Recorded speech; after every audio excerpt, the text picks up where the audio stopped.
Good evening, class. My name is Mary-Margaret Harmon, and today I will be presenting my case study analysis on first reading agenda item D5 for the City of St. Petersburg City Council.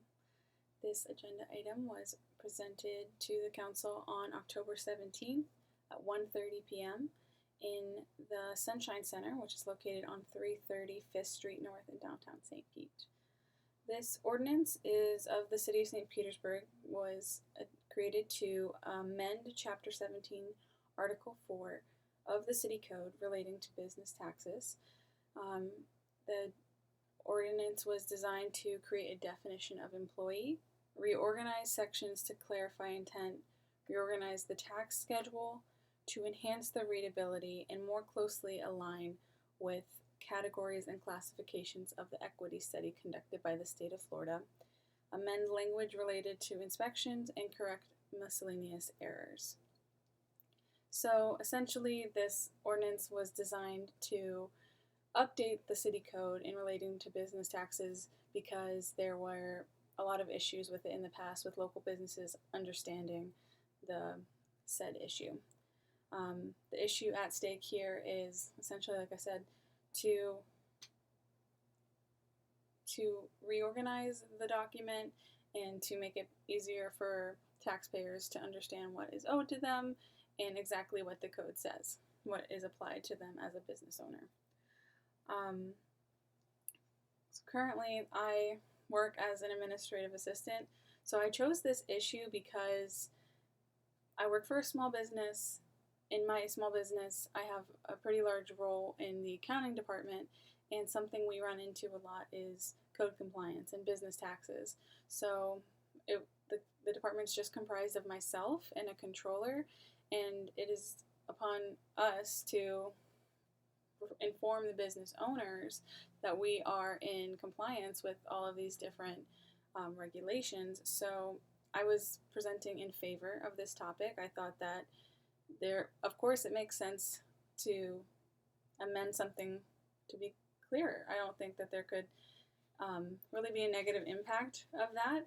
So with that said, I'll move forward. The stakeholders that I identified in this issue were the business owners. So, of course, in this case, they were the taxpayers. They were the ones that have to read through this because they are the ones that the taxes will be applied to. I think that they'll be positively impacted by the amendment because they'll be able to identify what is required of them by city code, and they'll be able to ensure that they understand what they're paying. Just makes it easier for them. The business tax division of the city is also a stakeholder because they do have a good compliance rate. That's something I learned when I met with my expert interviews. And although they have this good compliance rate, the amendment does have the possibility, the potential to improve said rate because it's going to assist them in understanding. They won't have to answer as many questions from taxpayers. It'll allow them to get the taxes sooner if people can understand it. So that'll help them. That'll improve the city's compliance rate for business taxes. The city of St. Petersburg will be overall positively impacted as well. They have a positive outlook because they will have an improved alignment with case law and state statutes. In this case, Florida Statute 205, which was part of an equity study that the state did that they had to increase conformity with this statute. So that would be great for them to be able to say, look, we have a better alignment, or we're more closely compliant with the city code. And then the next stakeholder would be employees of tax-paying businesses. So I would include myself in this stakeholder group. I am an employee of a business that has to pay these taxes and has to be able to understand this. So I think as someone who would have to read the code and have to kind of understand it, and then not only understand it, but translate it back to my bosses or the owners of my company, I would also have to, be able to make sure that I'm telling them what is correct. So I think that would save a lot of time for those employees who are working through that information for their bosses. And it would ensure more accurate reporting. So it would just allow for better clearance under everything. So I did have 2 expert interviews. I met with them at the same time. So there was 2 people from the city of St. Pete. They were really great. I met with Assistant City Attorney Heather Judd, and she actually is the one that worked to propose this amendment. I guess it was in the works for a very long time. She said around 3 years, and it just took a long time to propose it because you're updating the code. Code updates do take a long time to get improved or changed. So she said that was, it's been a long-term project for her, but she is happy to see it come to fruition. And I also met with Revenue Officer Glenn McKinnon. So we had a great meeting. We met face-to-face in downtown St. Pete, and they both just explained to me every aspect of the amendment and why it was necessary. And also, they explained to me some of the questions that I had, some misunderstandings that I had, because I wasn't, even though I've been familiar with business taxes through my job, I still didn't completely understand the difference between all the tax groups, so tangible tax, business taxes. So they kind of went through that process with me and made me understand, okay, where does this fit in, and what impact is this going to have? I made sure to ask them, okay, is this amendment going to have a fiscal impact? Is there any reason in their mind, some of the questions I asked were, is there any reason in your mind that taxpayers would be upset by this amendment? And according to them, they'd say no. Honestly, it's overall just really positive thing that they're doing.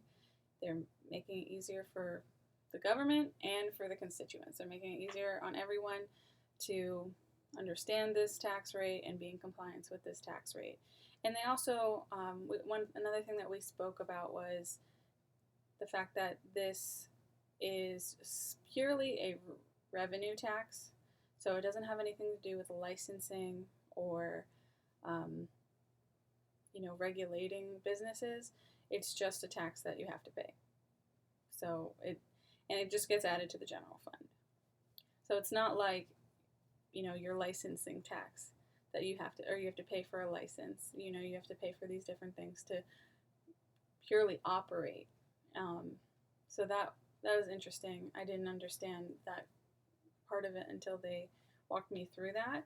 The other thing is they don't really do compliance raids or checks kind of like someone with a license, the licensing department would do.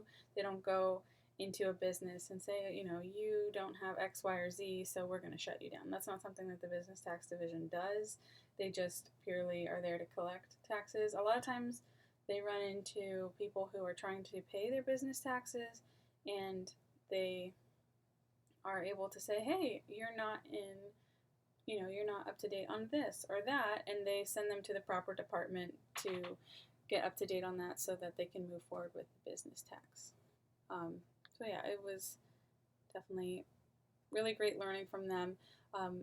Heather Judd, Assistant City Attorney Heather Judd, was the one that I met with, but she was also there at the city council meeting, and she was presenting on a couple different items. And when I spoke to her after she saw my presentation, she was really helpful, and so I was glad to see her there. She said I did a good job, which made me feel good, and she also said that they didn't have any questions. The ordinance was passed unanimously for second reading right after that, and she said that my presentation helped probably answer any questions that the council would have asked her if I hadn't been there, so that was a good thing to know. So for my recommendation, like I've said, I think that the revisions made to the city code would be, helpful for the community, for the taxpayers, for the city employees, for employees of local businesses. I think that there are a lot of misunderstandings that exist, and I think that this amendment could do a lot of good to mitigate any of those misunderstandings and also clarify the requirements expressed in the business tax legislation.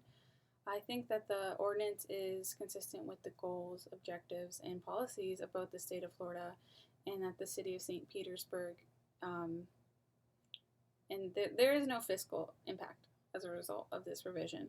If there had been, I would have had to do a lot more, research, or not research, but I would have to had taken every perspective into more of an account. I think this was an easy yes. I think that they're truly just trying to help everyone, because at the end of the day, taxes are they have to be there.